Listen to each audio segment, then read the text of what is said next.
आज आपण ह्या व्हिडिओमध्ये फिजिक्सचा chapter number 5 that is oscillation याचा पार्ट फर्स्ट आपण ऑलरेडी स्टडी केलेला आहे. या व्हिडिओमध्ये आपण या चॅप्टरचा पार्ट सेकंड आणि हा लास्ट पार्ट असणार आहे ह्या चॅप्टरमधला. ओके, पहा आता यामध्ये आपल्याला काय स्टडी करायचं आहे. तर आपण जो ऑसिलेशनचा स्टडी केला होता, ऑसिलेशन म्हणजे काय पाहिलं होतं आपण, एकच स्ट्रिंग असते त्याला एक बॉब बांधलेला आहे, बरोबर. एक ऑसिलेशनचं एक्झाम्पल आहे. जो काय टू अँड फ्रो मोशन करतो त्याला आपण काय म्हणतो, त्याचं ऑसिलेटरी मोशन म्हणतो. म्हणजेच ते काय असतं, ते ऑसिलेशन. ओके, मग त्याची आपल्याला काही कन्सेप्ट स्टडी करायचं, त्याच्यात आपल्याला पाहिजे अँप्लिट्यूड, टाइम आणि frequency. Okay, of S H M म्हणजे सिम्पल हार्मोनिक मोशन. हे जे काय मोशन होते बॉबचं या साईडकडून ह्या साईडला, यालाच म्हणतात सिम्पल हार्मोनिक मोशन. ओके, याचा स्टडी आपण फर्स्ट पार्टमध्ये केलेला आहे. त्यातला फर्स्ट स्टेप पहा, अँप्लिट्यूड. आता अँप्लिट्यूड म्हणजे काय असतं पहा, सिम्पल आधी समजून घ्या. अँप्लिट्यूड म्हणजे काय, हा बॉब या पोझिशनला फिक्स आहे, बरोबर. आता हा त्याच्या मेन पोझिशन पासून इकडं समजा एवढा ट्रॅव्हल झालाय, बरोबर. काय झालं, एवढा ट्रॅव्हल झालाय. म्हणजे काय झालं, त्याने काहीतरी डिस्टन्स काय केलंय, कव्हर केलंय. काहीतरी डिस्टन्स काय केलंय, कव्हर केलंय. आणि तेच जे डिस्प्लेसमेंट म्हणजे त्याचं जे डिस्टन्स असतं त्यालाच आपण अँप्लिट्यूड म्हणतो. म्हणजे पहा काय, की the maximum displacement of A particle. हा जो पार्टिकल मूव्ह झाला इथून, त्याचं जे झालेलं मॅक्झिमम डिस्प्लेसमेंट आहे, ते जर सिम्पल हार्मोनिक मोशन परफॉर्म करत असेल त्याच्या मीन पोझिशन पासून, ही त्याची मीन पोझिशन आहे, त्या मीन पोझिशन पासून तो काय करतोय, एक मूव्ह होते, एक पर्टिक्युलर डिस्टन्स पर्यंत मूव्ह होते. आणि ते काय आहे, त्याचं सिम्पल हार्मोनिक मोशन आहे. तर त्याची ज्या मेन पोझिशन पासून जे डिस्प्लेसमेंट आहे, मॅक्झिमम डिस्प्लेसमेंट, त्याला आपण काय म्हणतो, अँप्लिट्यूड म्हणतो. ओके, आणि अँप्लिट्यूड कशाने शो केलं जातं, तर अँप्लिट्यूड एने दाखवतात. ओके, डिस्प्लेसमेंट आपण इथं दाखवणार आहे एक्सने. ओके, हे लक्षात ठेवा. मग पहा, displacement of particle performing S H M कसं कॅल्क्युलेट केलं जातं, तर त्याचा एक फॉर्म्युला आहे. काय, एक्स म्हणजे याचं displacement is equal to A sine omega T plus हा एक फॉर्म्युला आहे. याने काय केलं जातं, त्याचं आपण डिस्प्लेसमेंट कॅल्क्युलेट करतो. हे म्हणजे काय, त्याचा अँप्लिट्यूड आहे. साईन, बरोबर, साईन. आणि हा जो काय अँगल असणार आहे, हा टोटल अँगल आहे ओमेगा टी प्लस फाय. हा त्याचा काय टोटल अँगल आहे. ओमेगा म्हणजे त्याचं अँग्युलर मोशन आलं, बरोबर. टी म्हणजे तो पर्टिक्युलर किती टाइममध्ये त्याचं मोशन झालं, आणि फाय म्हणजे त्याचा ॲक्च्युअल अँगल असणार. समजलं. आता जर आपल्याला मॅक्झिमम डिस्प्लेसमेंट करायचं असेल, तर त्या मॅक्झिमम डिस्प्लेसमेंटला हा जो sine omega T plus phi हा किती असतो, +-1 असू शकतो. पहा, कारण दोन पोझिशनला जाऊ शकतो ना. इकडे गेला मागं, बरोबर. पुढे गेला तर प्लस असणार आहे, मागे गेला तर मायनस असणार आहे. म्हणून इथं काय घेतलंय, +-1 असणार आहे. आणि हा जर काय +-1 घेतला, कोणता, sign omega T plus five, total जर +-1 झाला तर ए इंटू 1 किती होतो, ए येतं. त्याचं मॅक्झिमम डिस्प्लेसमेंट किती असणार आहे, त्याच्या अँप्लिट्यूड एवढं असणार आहे. समजलंय अँप्लिट्यूड काय असतं. ओके, नेक्स्ट पहा आता, पिरियड म्हणजेच टाइम म्हणजे काय असतं. The time taken by the particle performing SHM to complete one oscillation. याची काय, वन ऑसिलेशन. आता वन ऑसिलेशन म्हणजे कोणतं असतं, या मेन पोझिशन पासून या डायरेक्शनला जाऊन परत इकडे मागे जाऊन परत ह्या पोझिशनला येणे, झालं त्याचं एक ऑसिलेशन. काय झालं त्याचं, कम्प्लीट वन ऑसिलेशन. समजलं. हे वन ऑसिलेशन कम्प्लीट करण्यासाठी त्याला जो काय टाइम लागतो, त्यालाच आपण काय म्हणतो, पिरियड ऑफ SHM म्हणतो. समजलंय. मग आपल्याला डिस्प्लेसमेंटचा फॉर्म्युला माहिती आहे. काय, x is equal to A sine omega T plus phi. हा डिस्प्लेसमेंटचा फॉर्म्युला आपण आत्ताच पाहिलाय. ॲट टाइम की की की काय असणार आहे, त्याचा टाइम असणार, त्या पर्टिक्युलर टाइममध्ये झालेलं त्याचं डिस्प्लेसमेंट. ओके, आता काही वेळाने काय होणार, ते डिस्प्लेसमेंट चेंज होणार ना थोड्या वेळाने. म्हणजे काय होणार आहे, X is equal to A sine कितीने चेंज झालं, तर त्याचा ओमेगा अँग्युलर डिस्प्लेसमेंट. टाइम वाढला, किती वाढला, तर टाइममध्ये 2 पाय आपण ओमेगा एवढं काय झालं, त्याचा टाइम ॲड झाला. तो टाइम फक्त आपण काय केला, इथं ॲड केला एक्स्ट्रा. ओके, म्हणजेच काय झालं पहा, ए साइन ओमेगाने जर आतमध्ये मल्टिप्लाय केलं तर ओमेगा इंटू टी झाला ओमेगा टी. ओमेगाने 2 पाय आपण ओमेगाला, तर ओमेगा ओमेगा काय होणार, इथं कॅन्सल होणार. म्हणजे काय राहणार, फक्त 2 पाय आणि प्लस फाय तसाच. ओके, हा 2 पाय बाहेर घ्या आणि हे दोन ब्रॅकेटमध्ये टाका, omega T plus five. Okay, आपला अँगल असणार आहे ते ए साइन 2 पाय plus omega T plus five झाला. ओके, बरोबर. आता 2 पाय म्हणजे किती असतं, 180. 2 पाय म्हणजे किती असतं, 180. 180ची व्हॅल्यू किती असते, 1 असते. साइन 180 किती असते, 1 असते. पण X is equal to A sine हा 2 पाय, हा त्याचा जो पिरियड होता तो 1 झाला. म्हणजे तो 1 गेला, इथं किती राहिला, ओमेगा टी प्लस फाय राहिला. समजलं. समजलं काय असतं पिरियड. ओके, नेक्स्ट पहा. आता हा जो काय रिझल्ट आपण इथं पाहिला कशाचा, टाइम पिरियडचा, त्याच्यात टाइम किती ॲड केला होता आपण, 2 पाय आपण ओमेगा. दिस मीन्स, त्याचा अर्थ काय होतो, the particle complete one oscillation in time 2 pi upon omega. या पर्टिक्युलर टाइममध्ये तो काय करतो, त्याचं एक ऑसिलेशन कंप्लीट करतो. म्हणून तो आपण इथं काय घेतलाय, टाइम घेतलाय. समजलं. आता हेच it's period T is given bye, म्हणजे त्याचा पिरियड, टोटल पिरियड किती असणार आहे, T equal to 2 pi upon omega असणार आहे. समजलं. आता इक्वेशन जर पाहिलं आपण ओमेगा स्क्वेअर, आपण फर्स्ट व्हिडिओमध्ये पाहिलं तर काय होता formula, omega square is equal to K upon M. हा फॉर्म्युला आपण स्टडी केला होता. इक्वल टूच काय म्हणू शकतो आपण, फोर्स पर युनिट डिस्प्लेसमेंट, आणि एम म्हणजे मास असणार आहे. हेच कशाचे इक्वल असणार आहे, त्याच्या ॲसिलरेशनचे इक्वल असणार आहे. जो फॉर्म्युला हा कशाचे इक्वल असणार आहे, त्याच्या ॲसिलरेशनच्या इक्वल असणार आहे. म्हणजे याचा टाइम पिरियडचा फॉर्म्युला काय होणार, टी इक्वल टू 2 पाय, आणि ओमेगाची व्हॅल्यू आपल्याला इथून पुट करायची. आता ओमेगा स्क्वेअर होता ना, ॲसिलेशन पर युनिट टाइम, हा ओमेगा स्क्वेअर आहे. जर स्क्वेअर रूट काढलं तर काय ना, in root acceleration per unit displacement. याच्यावरूनच आपण काय लिहू शकतो फॉर्म्युला, टी इक्वल टू हा 2 pi upon acceleration per unit म्हणजे काय होता, के अपॉन एम होता. इथं स्क्वेअर रूटमध्ये टाका काय, के अपॉन एम. याला जर आपण पुढं सॉल्व्ह केलं तर पहा काय येतं, हे 2 पाय आणि इनवर्स जाणार, एम वरती गेला म्हणजे एम अपॉन के. हा झाला त्याचा पर्टिक्युलर टाइम पिरियड. काय कळलं. ऑसिलेशनचा जो एस एच एम आपण स्टडी करत होतो, त्याचा टाइम पिरियड किती असतो, टी इक्वल टू 2 पाय रूट ऑफ एम अपॉन के. हे लक्षात ठेवायचं, रिकमेंडसाठी विचारू शकतात आणि याच्यावर प्रॉब्लेम्स पण येतात. ओके. पुढे पाहता फ्रिक्वेन्सी. फ्रिक्वेन्सी म्हणजे काय, the number of oscillation perform by particle performing S M H per unit time. त्या फिक्स टाइममध्ये त्याने किती ऑसिलेशन कंप्लीट केले. आपण जसं पाहिलं होतं काय, की ह्या पोझिशनपासून इकडं इकडं मागे जाऊन परत इथं हे एक ऑसिलेशन, असं पर्टिक्युलर टाइममध्ये किती ऑसिलेशन परफॉर्म होतात, त्याला आपण फ्रिक्वेन्सी म्हणतो. बरोबर. इन टाइम टी, टी टाइममध्ये काय, the particle performing one oscillation, hence per unit time it perform 1 upon T oscillation. जर टी टाइममध्ये जर तो एक ऑसिलेशन कंप्लीट करत असेल, त्याची फ्रिक्वेन्सी किती होते, 1 अपॉन टी होते. समजलं. इथे एन, एन म्हणजे काय घेणार आपण, फ्रिक्वेन्सी घेणार. फ्रिक्वेन्सी किती आली, 1 अपॉन टी. त्याचाच फॉर्म्युला असतो ओमेगा अपॉन 2 पाय. म्हणजेच आत्ताच आपण जो फॉर्म्युला पाहिला होता, त्याला फक्त काय लिहिलं, 1 upon 2 pi square root of K upon M. जो पिरियडचा आपण फॉर्म्युला पाहिला होता, टीची व्हॅल्यू फक्त इथं पुट केली. काय पहा, एन इज इक्वल टू काय आलं, 1 अपॉन टी. टीची व्हॅल्यू आपण काढली होती.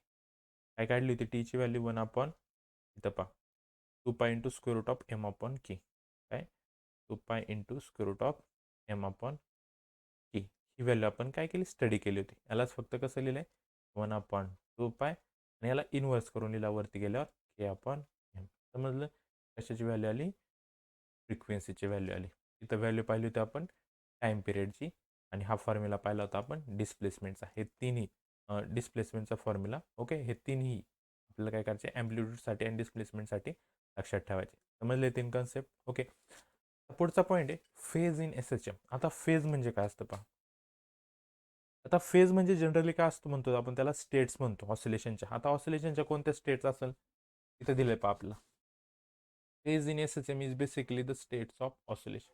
ऑसिलेशन मधले असणाऱ्या स्टेट म्हणजे कोणत्या, त्याची मेन पोझिशन ही एक स्टेट झाली, नंतर ह्या बॅक साईडला येतो ती एक पोझिशन, ह्या साईडला एक पोझिशन, ह्या त्याच्या काय ठराविक स्टेट्स आहेत. समजलं. आता requirements to know the states of oscillation are. आपल्याला जर स्टेट माहिती करून घ्यायची असेल, त्याच्यासाठी आपल्याला काय काय लागतं, फर्स्ट लागतं पोझिशन ऑफ पार्टिकल, म्हणजे त्याचं डिस्प्लेसमेंट आपल्याला माहिती असणं गरजेचं आहे. नंतर त्याची डायरेक्शन माहिती पाहिजे व्हॅलोसिटीची, आणि किती ऑसिलेशन होतात पर्टिक्युलर टाइममध्ये ते माहिती पाहिजे. ह्या 3 गोष्टी आपल्याला माहिती पाहिजे. कोणत्या, एक तर डिस्प्लेसमेंट, त्याची direction, number of oscillation. Okay. Commonly आपण काय म्हणतो, अँगल आपला थीटा काय असतो, आपण पाहिलं होतं ओमेगा टी प्लस फाय. आपला एस एच एम मधला आपण हा अँगल कन्सिडर करतोय. ओके. मग पहा त्याच्या याच्यात केस काय सांगितलंय, बरोबर. ह्या याच्यात जर हा थीटा, फर्स्ट केसमध्ये काय सांगितलं बा, जर थीटा जर 0 असेल, काय इंडिकेट काय करतो, तो particle is at mean position. Theta 0 म्हणजे कोणताच अँगल नाही, म्हणजे पार्टिकल कुठे आपला मीन पोझिशनला आहे. समजलं. ही झाली फर्स्ट केस. सेकंड केस, जर थीटा आपला 180 डिग्री असेल किंवा पाय रेडियन, पाय म्हणजेच किती, 180, हे लक्षात ठेवायचं. डिग्रीमध्ये 180, रेडियनमध्ये पाय असतो. याच्यावर याचा अर्थ काय झाला, थीटा जर 180 असेल, त्याचं फर्स्ट ऑसिलेशन कंप्लीट झालं असं समजायचं. काय समजायचं, फर्स्ट ऑसिलेशन इज कंप्लीट. त्यानंतर जर थीटा 90 डिग्री असेल, म्हणजे पाय बाय 2 रेडियन असेल, तर काय समजायचं, हे पार्टिकल काय करते, पॉझिटिव्ह पोझिशनला आहे, म्हणजे ह्या डायरेक्शनला आहे. समजलं. आणि जर थीटा इक्वल टू 270 डिग्री असेल, याचा अर्थ होतो ते पार्टिकल निगेटिव्ह एक्स्ट्रीम पोझिशनला, म्हणजे बॅक साईडला आहे. समजलं. पा सिम्पल. इथं पार्टिकल आहे, अँगल 0 झाला, बरोबर. अँगल इकडं जाऊन इकडं मागं आला, म्हणजे त्याचं एक त्यांनी ऑसिलेशन काय केलंय, कंप्लीट केले. टोटल 180 झाला. 90 असेल, इकडं असणार किती झाला, मग हा 90 इथं पॉझिटिव्ह, परत हे 90 इथपर्यंत आला पहा, मी दाखवतो परत. इथे इथून इकडे गेला 90, परत बॅग आला 90 प्लस 90 180 आणि परत बॅग गेला तर किती झाले 270 झाले. म्हणजे इकडे काय आला, हा निगेटिव्ह पोझिशनला आला आणि 90ला काय असतो तो पॉझिटिव्हला असतो. हे लक्षात ठेवायचं. 3 पोझिशन कोणत्या, जर फर्स्ट पाहिली थिटा जर 0 असेल तर मीन पोझिशनला, तर जर 180 असेल तर 1 एक कंप्लीट ऑसिलेशन कंप्लीट झाला असं म्हणायचं. थिटा जर 90 असेल तर पॉझिटिव्ह, आणि थिटा जर 270 असेल तर काय लक्षात ठेवायचं, निगेटिव्ह एक्स्ट्रीम पोझिशन. समजले. हे 4 मेन केसेस शॉर्टमध्ये लक्षात ठेवायचे. भरपूर काय काय दिले पण ते आपण असे शॉर्ट लक्षात ठेवायचे. समजल्या केसेस. आता नेक्स्ट पहा, कॉम्पोजिशन ऑफ 2 SHM. आतापर्यंत आपण एकच SHM पाहत होतो. आता जर 2 SHM आपण काय केले, एकत्र केले तर काय होईल पहा. 2 SHM having same period along same distance. दोन असे SHM आपल्याला कन्सिडर करायचे सिंपल हार्मोनिक मोशनमध्ये. दोघांचा टाइम पण सेम असेल आणि पाथ सुद्धा सेम असेल. मग इथं आपण कन्सिडर केलं, पहिल्याचा डिस्प्लेसमेंट x1 घेतला, दुसऱ्याचा डिस्प्लेसमेंट काय घेतला, x2 घेतला. त्याचं कॉम्पोजिशन करायचं म्हणजे ॲडिशन करायचं. म्हणजे टोटल डिस्प्लेसमेंट किती होणार, x is equal to x1 plus x2. Value put करा. आपल्याला एक्सचा फॉर्म्युला माहिती आहे, एक्स इज इक्वल टू काय असतो, A sine omega T plus phi. ही व्हॅल्यू आपल्याला माहिती. x1 साठी काय होणार, x1 a1 sine omega T plus इथं काय होणार, फाय1 होणार. समजलं का, अँगल चेंज होणार. ओके. मग पाहिजे x is equal to x1 ची value a1 sine omega T plus phi one plus x2 ची व्हॅल्यू काय a2 sine omega T plus phi two. इथपर्यंत कळलं. आता याच्यात काय कॉमन येते पहा. आता sine omega T plus phi one आहे, म्हणजे साइन ए प्लस बीचा फॉर्म्युला इथं काय करायचं आपल्याला यूज करायचं आहे. ओके. मग a1 साइन ए प्लस बीचा फॉर्म्युला काय पहा, sine A cos B लिहिलाय. Sign ए काय, एला समजा ओमेगा टी आणि बी काय आपला फाय1. मग पहा, साइन ए म्हणजे sine omega T into cos B cos phi one plus cos A sine B. कळलं कोणता फॉर्म्युला यूज केला, कोणता पहा, हा फॉर्म्युला आहे मॅथ्समधला. साइन ए प्लस बीचा फॉर्म्युला काय, साइन ए प्लस बीचा formula sign A cos B plus cos A sine बी. हा फॉर्म्युला इथे यूज केला आहे. हे आपला असणार आहे ओमेगा टी आणि बी आपला फाय1 असणार आहे आणि दुसऱ्याच्यात फाय2 असणार आहे. समजलं. हे दोन फॉर्म्युले तर काय केलं, यूज केले. ह्याला पण साइन पा ओमेगा टी प्लस फाय2ला पण sign A cos B cos A sign बीचा फॉर्म्युला यूज केला. आणि नेक्स्ट पहा काय होतं, a1ने मल्टिप्लाय केलं तर a1ने sine omega T into cos फाय1ला मल्टिप्लाय केलं, a1 मल्टिप्लाय झाला. a1ने दुसऱ्या पण याला मल्टिप्लाय केलं, इथं पण a1ने मल्टिप्लाय केलं. सेम खाली तर a2ने मल्टिप्लाय केलं आणि सेकंडला पण a2ने मल्टिप्लाय केलं. इथपर्यंत कळलं. आता पहा, जवळजवळ काय घ्यायचे पहा. इथून घ्यायचा a1 कॉस फाय1 घेतला, a1 कॉस फाय1 आणि खालच्यातून घ्यायचा a2 कॉस फाय2. केले अँगल एकत्र. याच्यात कॉमन कोण आहे, साइन ओमेगा टी कॉमन घेतला. समजलं. दुसऱ्या याच्यात पण सेम तसंच पहा. इथं काय करायचं, ए वन साइन फाय1 आणि इथं खाली a2 साइन फाय2. याच्यात कॉस ओमेगा टी कॉमन काढला. इथपर्यंत कळलं. नेक्स्ट पहा, आता हिअर, आता ह्या ज्या काय व्हॅल्यू आपण इथं कॅल्क्युलेट केल्या, कोणता इथं a1 फाय1 a2 आणि फाय2. बरोबर पहा, a1 फाय1 a2 फाय2. ह्या ज्या काय व्हॅल्यू आहेत a1 a2 phi one phi two are the constants. इथं काय आहेत, त्या सगळे कॉन्स्टंट आहे. मग त्यासाठी काय घेणार पहा, आर कॉस डेल्टा कॉन्स्टंटसाठी घातलाय पहा. आर कॉस डेल्टा काय, A one cos phi one a2 cos phi two. पहा इथं जो आहे a1 cos phi one plus a2 cos phi two, याला घेतला आपण आर कॉस डेल्टा. काय घेतला याला, आर कॉस डेल्टा. आणि आर साइन डेल्टा ही जी काय साईनच्या व्हॅल्यू त्याला काय घेतलं आपण, आर साइन डेल्टा कन्सिडर केलाय. समजलं इथपर्यंत.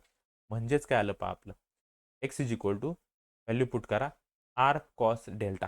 a1 cos phi one a2 cos फाय1च्या ऐवजी पुट करा पहा, a1 cos phi one plus a2 cos फाय2च्या ऐवजी काय केला, आर कॉस डेल्टा.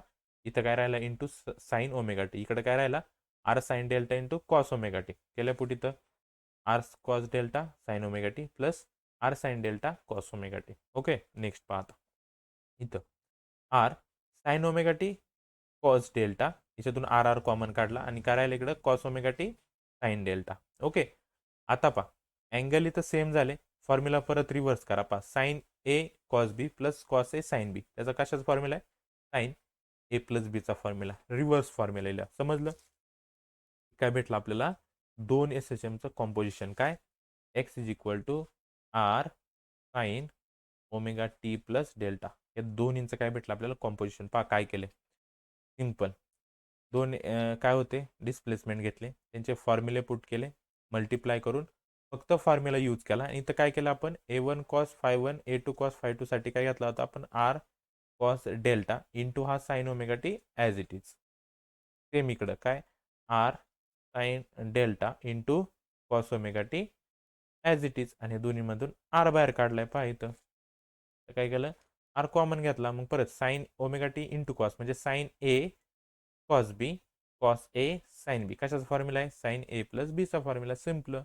ते काय भेटलं आपल्याला कॉम्पोजिशन ऑफ 2 SHM. याच्यात आर म्हणजे अँप्लिट्यूड घ्यायचे आणि डेल्टा म्हणजे आपली इनिशियल फेज असणार आहे. समजलं इथपर्यंत? हे डेरिवेशन इम्पॉर्टंट डेरिवेशन आहे, नीट करायचे. कशासाठीचं डेरिवेशन आहे कॉम्पोजिशन ऑफ 2 SHM. समजलंय? नेक्स्ट पहा. आता हे जे काय आपल्याला आन्सर भेटलं होतं r sine omega T plus delta, ते जर आपल्याला रिझल्टंट अँप्लिट्यूड काढायचं असेल तर आपल्याकडे दोन अँप्लिट्यूड कोणते R sine delta T R cos delta T. Okay. मग पायथागोरसच्या थेरम सारखं काय R is equal to square root of काय R sine delta square plus R cos delta square. आता जर आपण इक्वेशन घेतले, दोन इक्वेशन आपल्याला भेटले होते ना, पहा इक्वेशन 2 आणि 3 बरोबर. इथं पहा r cos delta T r sine delta टीच्या त्या व्हॅल्यू आहेत. मग इथं 1 2 आणि 3 वरून पहा आर स्क्वेअर इक्वल टू काय A1 square plus A2 square plus 2A1 cos phi 1 minus five 2. त्या दोन्हीला कंबाईन करून आपण त्याच्यावरून काय केली व्हॅल्यू काढली. ओके. इथं काय झालं पहा आर स्क्वेअर रूट काढून टाकले, सगळ्यांच्याकडे आलं स्क्वेअर रूट आलं बरोबर. स्क्वेअरच्या कारण आर स्क्वेअर होता त्याचं स्क्वेअर रूट घेतलं आणि मग इकडच्यांचं पण स्क्वेअर रूट बरोबर. आपली इनिशियल फेज काय असणार आहे डेल्टा. ही आपली रिझल्टंट मोशनची इनिशियल फेज आहे. ओके. मग पहा आपल्याकडे ज्या व्हॅल्यू आहेत R sine delta R cos डेल्टाची डिव्हिजन केली तर काय A1 sine phi 1 plus A2 sine phi 2 आपण A1 cos phi 1 plus A2 cos phi 2 ही काय केली तर डिव्हिजन केली. कोणाची इक्वेशन 2 आणि 3 ची काय केली आपण डिव्हिजन केली. इथं फक्त काय केलं आपण रिझल्टंट काय काढलाय अँप्लिट्यूड काढलाय, बाकी काहीच नाही केलं. मग पहा इथं r r cancel sine upon cos काय आला टॅन आला. इथं A1 sine phi 1 plus A2 sine हे ॲज इट इज राहिलं. मग इथं फक्त आपल्याला काय करायचं आहे डेल्टा फाइंड करायचा आहे. आर इथं फाइंड केला आपण रिझल्टंटसाठीचा हा फॉर्म्युला नीट लक्षात ठेवायचा. आणि आपल्याला आपली इनिशियल फेज काढायची डेल्टा इकडून टॅन इकडे गेला तर काय होणार टॅन इनवर्स, बाकीचं ॲज इट इज राहिलं. समजलं इथपर्यंत? ओके.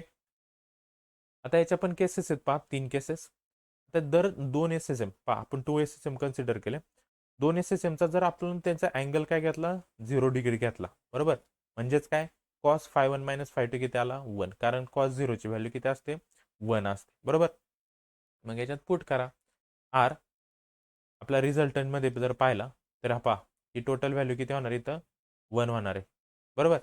इथं काय राहिले फक्त आपलं A1 square plus A2 square plus 2A1 A2, कारण हा किती झाला इथं 1 झाला. समजले. मग A1 इक्वल टू A2 जर आपण आधीच पाहिलं आपले अँप्लिट्यूड काय दोन्हींचे सेम आहे बरोबर. A1 इक्वल टू A2 जर आला तर पहा A1 square plus A1 square होणार, म्हणजे इथं किती झाला 2A1 square plus 2 into A1 square म्हणजे पहा 2A1 स्क्वेअर आधीचा प्लस हा 2A1 स्क्वेअर म्हणजे 2 प्लस 2 किती झाले 4A1 स्क्वेअर झाला. पण हा काय स्क्वेअर ब्रॅकेटमध्ये ब्रॅकेटच्या बाहेर काढला तर काय ना 2A1 म्हणजे आपल्याला इथं रिझल्टंट काय भेटतो 2A1. कधी अँगल 0 असेल तर रिझल्टंट किती येतो ट्वाईस ऑफ अँप्लिट्यूड. जर अँगल 90 डिग्रीचा असेल काय अँगल 90 डिग्रीचा असेल तर कॉस 90ची व्हॅल्यू किती होते 0 होते. म्हणजे या एक्सप्रेशनमध्ये हा टोटल 0 होणार. टोटल कारण हा 0 आहे ना आणि याला मल्टिप्लाय केलं तर 0 म्हणजे आतमध्ये काय राहणार फक्त r equal to square root of A1 square plus A2 square एवढंच राहणार बरोबर. याच्यात जर अँप्लिट्यूड सेम सेम घेतले तर A1 square plus A1 square किती झाले 2A1 स्क्वेअर आणि त्याचा स्क्वेअर रूट घेतला पहा 2A1 स्क्वेअर याचा स्क्वेअर रूट काय येणार आहे √2A1. आला आपला रिझल्टंट कधी अँगल 90 डिग्रीचा असेल तेव्हा. फक्त इथं रिझल्ट लक्षात ठेवा अँगल जर 0 असेल तर रिझल्टंट 2A, अँगल जर 90 आला तर resultant square root of A, बाकीचं जाऊ द्या. ओके. हे विचारतात MCQला. जर 180 आला आपला रिझल्टंट किती असतो 0 असतो. समजलं ह्या केसेस 3 कशा कशा लक्षात ठेवायच्या. 0 डिग्रीसाठी 2A असतो रिझल्टंट, 90 डिग्रीचा जर घेतला तर √2A आणि 180 डिग्रीसाठी किती असतो तो 0 असतो. लक्षात ठेवा. समजले. तर नेक्स्ट आहे आपला पुढचा पॉईंट एनर्जी ऑफ पार्टिकल. पाहता वेन particle performing SHM जर particle simple harmonic motion perform करत असेल then it possesses both kinetic and potential energy. त्यात दोन्ही टाईपच्या एनर्जी असतात. जर SHM असेल तर कायनेटिक एनर्जी पण असते आणि पोटेन्शियल एनर्जी पण असते. ओके, त्याची व्हॅलोसिटीचा आपण फॉर्म्युला पाहिला होता. काय velocity? Equal to omega square root of A square minus x square. हा व्हॅलोसिटीचा फॉर्म्युला आहे. म्हणजेच काय, A omega cos omega T plus phi. हा एक फॉर्म्युला आहे. बरोबर. कायनेटिक एनर्जी कशी काढतो आपण? 1/2 एम ओमेगा स्क्वेअर इथं, आणि इथं एम ओमेगा स्क्वेअर म्हणजे पा कायनेटिक एनर्जीचा फॉर्म्युला आहे काय? Kinetic energy equal to 1/2 m v square. हा फॉर्म्युला आहे. व्ही म्हणजे व्हॅलोसिटी. व्हॅलोसिटीची व्हॅल्यू इथं फक्त काय केली आपण? पुट केली आहे. समजलं? व्ही स्क्वेअर म्हणजे काय? ओमेगा स्क्वेअर इंटू याचा स्क्वेअर रूट कॅन्सल होणार स्क्वेअर केलं म्हणजे काय राहिला? A square minus x square equal to काय आला पा? इथं काय? एम ओमेगा स्क्वेअर आहे. आपल्याला फॉर्म्युला हा केचा काय? A equal to M omega square. First पार्टमध्ये आपण स्टडी केला होता. आला इथं 1/2 ज्याऐवजी के आला के A square minus x square. याला आपली इक्वेशन नंबर फर्स्ट. काय झालं आपली? Kinetic energy. समजलं? काय आली kinetic energy? 1/2 K in bracket x square minus x square. Okay, आता फॉर डिस्प्लेसमेंट एक्स, जर आपण डिस्प्लेसमेंट एक्सचा जर कन्सिडर केला तर कायनेटिक एनर्जीचा परत फॉर्म्युला 1/2 एम यू स्क्वेअर. यात आपण व्हॅलोसिटीची व्हॅल्यू टाकली एम, इथं A square omega square cos square omega T plus phi ही व्हॅल्यू पुट केली. डिस्प्लेसमेंटसाठी व्हॅल्यू काय केली आपण? पुट केली. पा इथं ए ओमेगा कॉस आला का? M as it is. V square म्हणजे सगळ्यांचा स्क्वेअर होणार. A square omega square cos square omega T plus phi. समजलं? एकदा हा पुट केला, आता हा पुट करायचा. त्याच्यावर आपल्याला काय भेटणार आहे पा इथं? आता इथं पा एम आणि ओमेगा स्क्वेअर आहे, त्यासाठी आपण काय घेतला? के घेतला. मग राहिलं काय इथं? A square cos square omega T plus phi. हे दोन इक्वेशन भेटले आपल्याला. ओके, आता नाव एक्सटर्नल वर्क डन. इथं काहीतरी वर्क डन काय होणार आहे? कन्सिडर होणार आहे, कारण तो काय करतो? पार्टिकल SHM परफॉर्म करतो म्हणजे काहीतरी वर्क डन असणार आहे. बरोबर. वर्क डन काय असतं आपलं? Force into displacement. ओके, इथं मायनस का घेतलाय? कारण हे दोन्ही पोझिशनला होतं ना, एकदा प्लस एकदा मायनस होतं, म्हणून इथं काय घेतलं? डिस्प्लेसमेंट आपण मायनस घेतले त्या पोझिशनसाठी. समजलं? डी डब्ल्यू म्हणजे आपलं काय? Work done equal to minus K X. एफची व्हॅल्यू काय? आपण याची पण व्हॅल्यू कॅल्क्युलेट केलेली. काय आली ती? मायनस के एक्स फर्स्ट पार्टमध्ये. समजलं? F is equal to minus K x इथं पुट केला. Minus d x minus minus plus d डब्ल्यू काय आला आपला? K x into d x आला. समजलं? आता जर आपल्याला टोटल वर्क डन काढायचं असेल या डायग्राममध्ये पहा, ओ पासून पी पोझिशन पर्यंत जे काय डिस्प्लेसमेंट होत आहे त्यासाठी जर आपल्याला टोटल वर्क डन काढायचं असेल तर त्याचं काय करावं लागतं? आपल्याला इंटिग्रेशन घ्यावं लागतं 0 पासून एक्स पर्यंतच. व्हॅल्यू इथं पुट केली. Integration from x 0 to x k x into d x. याचं इंटिग्रेशन जर आपण फाइंड केलं, डी एक्स हा इंटिग्रेशन कॉन्स्टंट आहे म्हणजे फक्त काय राहिला? एक्स स्क्वेअर आहे. इंटिग्रेशनमध्ये पहा x is equal to x integration असतं एक्स स्क्वेअर, पॉवर वाढते. समजलं? म्हणजे काय आलं तर 1/2 ओके के एक्स स्क्वेअर. इंटिग्रेशनचा फॉर्म्युला यूज करायचा आहे. ओके, आता पहा हे झालं कायनेटिक एनर्जीचं वर्क डन. आता जर आपण पोटेन्शियल एनर्जी पाहिली तर पोटेन्शियल एनर्जीचा फॉर्म्युला काय? 1/2 के एक्स स्क्वेअर. एवढं वर्क डन तेवढीच त्याची पोटेन्शियल एनर्जी असणार आहे. समजलं? डायरेक्ट. मग इथं पहा के म्हणजे आपला M omega square x square as it is. आता टाइम टी जर आपण कन्सिडर केला इथं तर 1/2 K x square plus equal to 1/2 K. हा जो दुसरा फॉर्म्युला आहे कशाचा? टाईमसाठीचा, तो आपण इथं काय केला? कन्सिडर केला. ती व्हॅल्यू इथं टाकली sine square omega T plus phi 1/2 m omega square. फक्त काय केलं? सगळ्यांचे स्क्वेअर घेतले. ओके, इक्वल टू काय? Cos omega T plus phi. इथपर्यंत कळलं? हे आपलं इक्वेशन 3 आलं. आता पहा एक काढले आपण कायनेटिक एनर्जी, काढली आपण पोटेन्शियल एनर्जी. टोटल एनर्जी कशी काढतो आपण? Kinetic energy plus potential energy करतो. बरोबर, टोटल एनर्जी काढण्यासाठी. मग आपले जे दोन इक्वेशन भेटले होते आपल्याला, एक काय भेटला होता आपला? कायनेटिक एनर्जीसाठी आपण व्हॅल्यू काढली ती 1/2 m omega square A square minus x square, आणि पोटेन्शियल एनर्जी किती आली होती आपली? 1/2 m omega square x square. दोन्हींची फक्त काय करायची आपल्याला? ॲडिशन करायची. आता याची ज्यावेळेस आपण ॲडिशन करतो ओके, त्यावेळेस पहा 1/2 m omega square 1/2 m omega square दोन्हीकडे काय कॉमन आहे. समजलं? इथं काय मायनस एक्स स्क्वेअर इथं प्लस एक्स स्क्वेअर आहे, दोन्हीचे काय होणार? मायनस प्लस कॅन्सल होणार म्हणजे काय राहिला? फक्त ए स्क्वेअर राहिला. आणि एम ओमेगा स्क्वेअर म्हणजे काय असतो आपला? के म्हणजे 1/2 के ए स्क्वेअर. हा फॉर्म्युला लक्षात ठेवा. के इक्वल टू काय असतो? M omega square. Okay, A square म्हणजे आपले काय?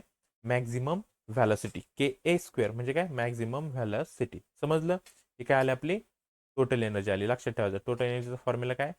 1/2 m v max square. V max म्हणजे मॅक्झिमम व्हॅलॉसिटी. समजलं? ही आली आपली टोटल एनर्जी. कशी काढली आपण? कायनेटिक एनर्जी आणि पोटेन्शियल एनर्जीची ॲडिशन करू.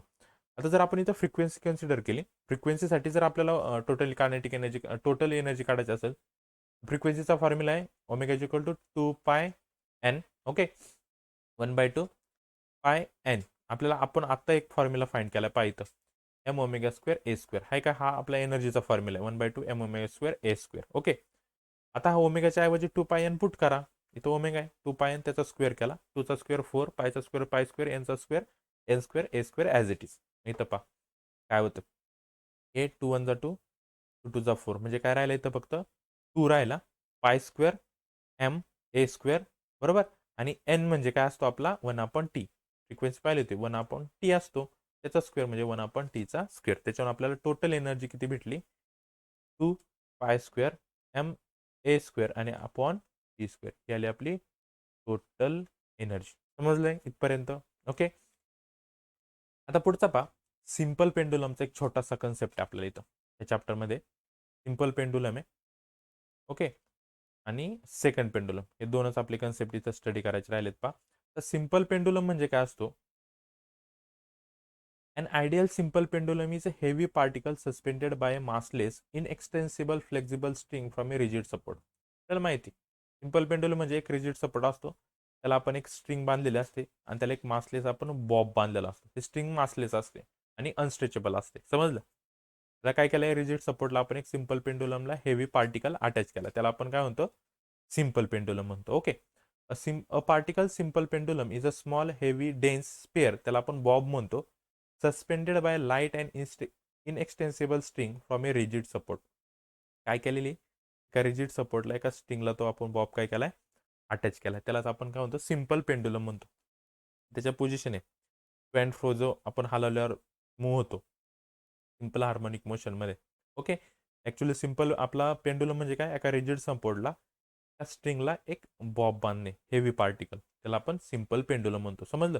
आता आपण आता in the displace position. Okay, म्हणजे एक्स्ट्रीम पोझिशन. डिस्प्लेस पोझिशन म्हणजे काय? ही मेन पोझिशन आहे. इथून जर हा एक्स्ट्रीम पोझिशनला गेला म्हणजे डिस्प्लेसमेंट झालं. 2 फोर्स आर ऍक्टिंग ऑन बॉम्ब. त्या बॉम्बवर 2 फोर्स ऍक्ट होणार. कोणते 2 फोर्स आहे? एक तर फोर्स टी डॅश, इथं पहा कोणता फोर्स असणार आहे आपला? टी डॅश, जो की स्ट्रिंगमुळे येणार आहे. बॉक्सचं एक वेट असणार आहे, ह्या स्ट्रिंगवर जे टेन्शन येतो तो एक फोर्स असतो बरोबर. आणि दुसरा असतो त्या बॉबचं वेट एम जी, ते की डाऊनवर्ड डायरेक्शनला काय होणार आहे? ऍक्ट होणार आहे. 2 फोर्स त्याच्यावर काय होतात? ऍक्ट होतात. At the extreme position there should not be any net force along the string. त्यावेळेस स्ट्रिंगला नेट फोर्स नसतो. कुठं? त्या एक्स्ट्रीम पोझिशनला इकडं. Okay, the component of m g can only balance the force due to tension. मग ह्या बॉबचा जो फोर्स आहे एम जी, त्याला बॅलन्स कोण करतो? त्या स्ट्रिंगचा टेन्शन कोण? टी, त्याला काय करतो? बॅलन्स करतो. ओके, मग याला आपण रिझॉल्व्ह कसं करणार आहे एम जीला? तर रिझॉल्व्ह करण्यासाठीची आपल्याला एक ट्रिक माहिती आहे पहा.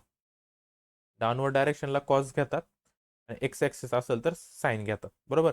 याला जर आपण कॉम्पोनंटला जर काय केलं, रिझॉल्व्ह केलं, तर काय येणार आहे? एम जी कॉस थिटा हा एक फोर्स येणार आहे आणि दुसरा येणार आहे कोणता? तो along the string.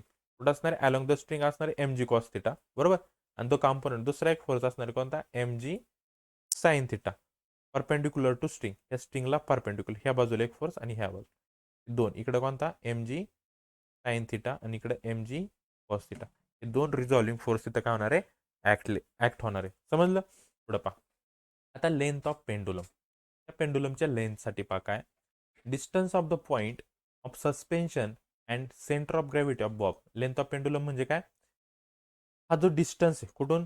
Point of suspension पासून, या पॉईंट ऑफ सस्पेन्शन पासून ते सेंटर ऑफ ग्रॅव्हिटी पर्यंतचा डिस्टन्स, तो काय असतो? आपली लेंथ ऑफ पेंडुलम असतो. समजलं? त्यात एम म्हणजे असणार आपलं mass of Bob. Okay, T dash म्हणजे ते टेन्शन असणार आहे स्ट्रिंगचं, इथं शो केलंय. आणि थिटा काय असणार आहे? तर दोन्ही मधला अँग्युलर मीन पोझिशन आणि एक्स्ट्रीम पोझिशन मधला अँग्युलर अँप्लिट्यूड. समजलं? तर नाव रिस्टोरिंग फोर्स किती असणार आहे पाहिजे. रिस्टोरिंग फोर्स असणार आपला F is equal to minus M G sine theta. Restoring फोर्समध्ये परत रिटर्न येण्यासाठी बरोबर, ह्या डायरेक्शनला रिटर्न येतं ना, म्हणजे काय? एम जी साईन थिटा. आणि ही इकडं पॉझिटिव्ह, पॉझिटिव्हकडून निगेटिव्ह येतं म्हणून इथं काय घेणार आहे आपण? निगेटिव्ह साईन घेणार आहे. समजलं? आता जर असं कन्सिडर केलं आपण की थिटा लेस दॅन 10 डिग्री सेल्सिअस असेल, खूप कमी असं कन्सिडर करा. थिटा किती खूप छोटा अँगल आहे. जिथं आपला साइन थिटा किती झाला? थिटा झाला. साइन थिटा काय घेतला आपण इथं कन्सिडर केला. साइन थिटा किती आपला थिटा आहे काहीतरी अँगल आहे. म्हणजेच फोर्स किती झाला आपण साइन काढून टाकला तर mg आणि साइन थिटा म्हणजे आपला थिटा. आला आपला त्याचा रिस्टोरिंग फोर्स. समजले? ओके. आता पहा. आता जर आपण स्मॉल अँगल कन्सिडर केला theta equal to x upon l. कसा घेतलाय पहा एक्स अपॉन एल. एक्स काय असणार आहे त्याचं हे डिस्प्लेसमेंट आणि एल ही असणार आहे. म्हणजे एक ट्रायंगल कन्सिडर केलाय. Right angle triangle. ओके. हा थिटा इथं आणि इथं काय केलं की त्यांनी कन्सिडर एल आपण एक्स कन्सिडर केला म्हणजे कॉससाठी घेतला. कॉस असतो ना ॲडजस्टंट साईड आपण ऑपोजिट म्हणजे इथं थिटा किती आला आपला एल आपण एक्स आला. ओके. इथं एक्स आपण एल घेतला म्हणजे साइन थिटासाठी कन्सिडर केला आहे बरोबर. साइन थिटा काय असतं आपला अपोजिट आपण हायपोटेनस म्हणजे आपला थिटा किती आला एक्स आपण एल आला म्हणजे फोर्स किती झाला त्या थिटाच्या ऐवजी त्याची फक्त व्हॅल्यू पुट करायची मायनस एम जी थिटा होता थिटाच्या ऐवजी काय पुट केला आपण एक्स आपण एल पुट केला. आता force is directly proportional to displacement हे आपल्याला माहिती आहे आणि एम एल काय आपले कॉन्स्टंट आहे एम आणि एल काय कॉन्स्टंट आहे आणि आपल्याला माहिती आहे फोर्सचा फॉर्म्युला काय F is equal to mass into acceleration हा मेन फॉर्म्युला आहे तो पुट करा इथं F is equal to m a बरोबर ह्या एफच्या ऐवजी काय पुट केलं एम ए इक्वल टू काय आला minus M G X upon L. M आणि एम काय झाला कॅन्सल म्हणजे काय राहिलं इथं फक्त A equal to minus G X upon L इथपर्यंत बरोबर. हा एल इकडे डिवाइड आहे मल्टिप्लाय इकडे डिवाइड करून टाका ए इकडे घ्या A upon X is equal to minus G upon L. Okay. आणि त्याचे मायनस साईन याला आपण काढू शकतो कारण ते मॅग्निट्यूड आहे मॅग्निट्यूडला साईन कन्सिडर करत नाही म्हणजे काय आला आपला A upon X is equal to G upon L. इथपर्यंत कळलं समजलंय पुढं. आता फॉर टाइम पिरियडसाठी आपल्याला फॉर्म्युला माहिती T equal to 2 pi upon omega म्हणजेच काय 2 pi upon acceleration per unit displacement आपण आधी स्टडी केले आणि ॲसिलेशन पर युनिट डिस्प्लेसमेंटची व्हॅल्यू किती इथं इक्वल टू 2 पाय ओमेगाची व्हॅल्यू आपण आता फाइंड केली ना omega is equal to G upon L इथं टाकायचं काय square root of G upon L. Okay. याला जर आपण सॉल्व्ह केलं तर 2 पाय दोन्हीला separate square root of G upon square root of L L तिकडे वरती गेला 2 pi into square root of L upon square root of G म्हणजेच काय टाइम पिरियड आला आपला 2 pi into square root of L upon जी आला आपला total time period. समजले इथपर्यंत छोटे छोटे डेरिवेशन आहे सगळे नीट काळजीपूर्वक याचा स्टडी करा. ओके. पुढं पहा फ्रिक्वेन्सीसाठी सेम फक्त काय करायचे मगाशी आपण पाहिलं होतं n is equal to 1 upon T टीची व्हॅल्यू फक्त इथं पुट करा आपल्याला काय भेटणार त्याची फ्रिक्वेन्सी भेटेल. समजले. पुढं पहा आता सेकंड पेंडुलम. आता सेकंड पेंडुलमचा छोटासा कन्सेप्ट फक्त लक्षात ठेवायचा आहे काय simple pendulum whose period is 2 second. काय आपण सिम्पल पेंडुलम पाहिला होता ना त्याचा पिरियड फक्त डबल करायचा तो झाला आपला सेकंड पेंडुलम संपलं. कळलं. म्हणजे त्याचा टाइम जर टी असेल तर सेकंड पेंडुलमचा टाइम असणार आहे 2t एवढाच फरक असतो त्याच्यात. समजलं. तर पहा simple pendulum whose period is the second जे डबल असेल तर it's called as the second pendulum मग T is equal to 2 pi आपण स्क्वेअर रूट ऑफ एल आपण जी आपण आता इथं फाइंड केला होता इथं टाइम टी काय घ्यायचा फक्त त्यांनी सांगितलंय 2 घ्यायला सांगितलंय सेकंड म्हणजे 2 2 equal to 2 pi square root of L आपण जी आणि एल एस लिहायचं एस म्हणजे सेकंड पेंडुलमची लेंथ. समजलं. एल एस काय लेंथ ऑफ सेकंड पेंडुलम आणि टी किती आपला 2 इंटू एस एवढाच एक फरक याच्यात हा झाला आपला सेकंड पेंडुलम. समजलं.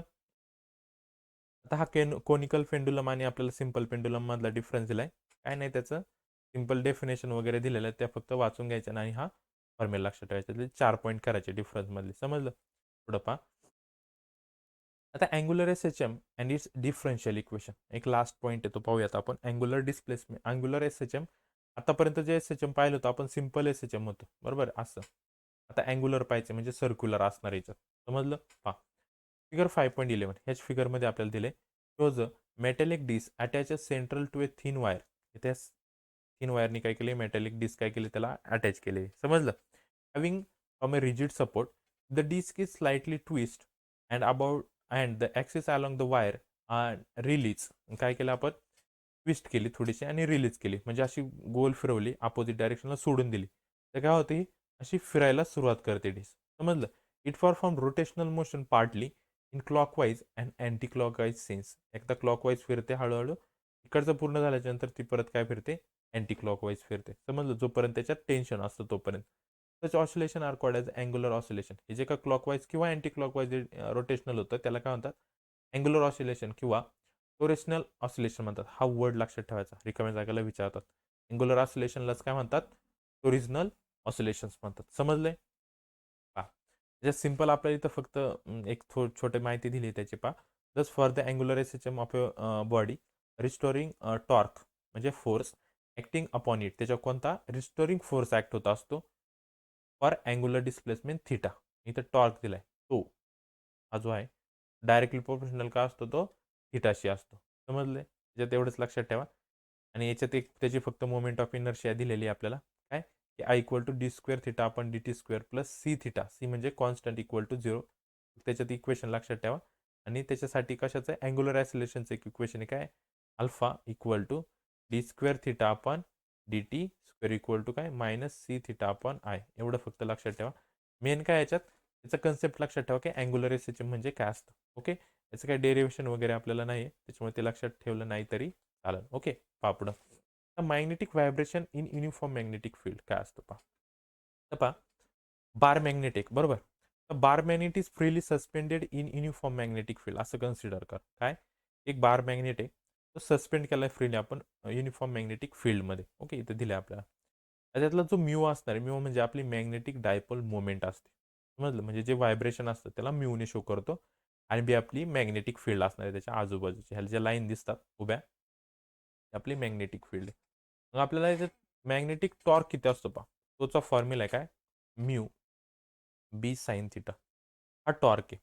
त्याच्यातला थिटा जर आपण खूप छोटा असं जर कन्सिडर केलं, म्हणजेच काय केला, थिटाच कन्सिडर केला. काय, त्याच्यातला जो साइन थिटा आहे त्याला काय कन्सिडर केला, थिटा कन्सिडर केला. टॉर्क किती येणार आहे, म्यू बी थिटा येणार आहे. इथपर्यंत समजलं पहा. Here restoring torque is in anti clockwise. इथे काय सांगितलं की रिस्टोरिंग टॉर्क जर अँटी क्लॉकवाईज घेतला तर साईन काय येणार आहे, फक्त त्याला निगेटिव्ह साईन येणार. म्हणजे टॉर्क इज इक्वल काय येणार, मायनस म्यू बी थिटा. अँटी क्लॉकवाईज आहे म्हणून. ओके, आता याच्यातला जो आय हा मोमेंट ऑफ इनर्शिया आहे बरोबर. Bar magnet alpha in its angular acceleration. मग त्याचा जो अल्फा आहे तो किती येणार आहे, मायनस म्यू बी आपण मोमेंट ऑफ इनर्शियाचा आय इंटू थिटा. समजला, हा काय झाला आपला अँग्युलर ॲसिलेशन. त्याचा जर टाइम पिरियड काढायचा म्हटला तर टाइम पिरियडला आपल्याला फॉर्म्युला माहिती आहे, 2 पाय आपण अँग्युलर ॲसिलेशन 2 पाय. आणि याचं अँग्युलर ॲसिलेशन किती पाहिलं आपण, square root of alpha upon theta. T equal to किती आला, 2 pi. Okay, square root of alpha upon theta म्हणजेच काय आपला आय अपॉन म्यू बी. आणि इथं पहा अल्फा इंटू थिटा आहे ना, इथं हा अल्फा, तर थिटा इकडे घ्या फक्त. Alpha upon theta is equal to काय आला, minus mu B upon I. आणि तीच व्हॅल्यू आपण इथं काय केली, फक्त पुट केली. समजलं, समजलं त्याचं कन्सेप्ट. मेन काय याच्यातला सिंपल हार्मोनिक मोशनचा जो कन्सेप्ट आहे त्याचं कॉम्पोजिशनचं जर डेरिवेशन पाहिलं ते इम्पॉर्टंट. ओके, याचे इम्पॉर्टंट क्वेश्चन मी देईलच. ओके, चॅप्टरचं फक्त डेरिवेशन नीट करा, फर्स्ट पार्ट आणि सेकंड पार्ट. ओके, त्याच्यानंतरचा जो आपल्याला नेक्स्ट चॅप्टर घ्यायचा तो आपण नेक्स्ट व्हिडिओमध्ये पाहू.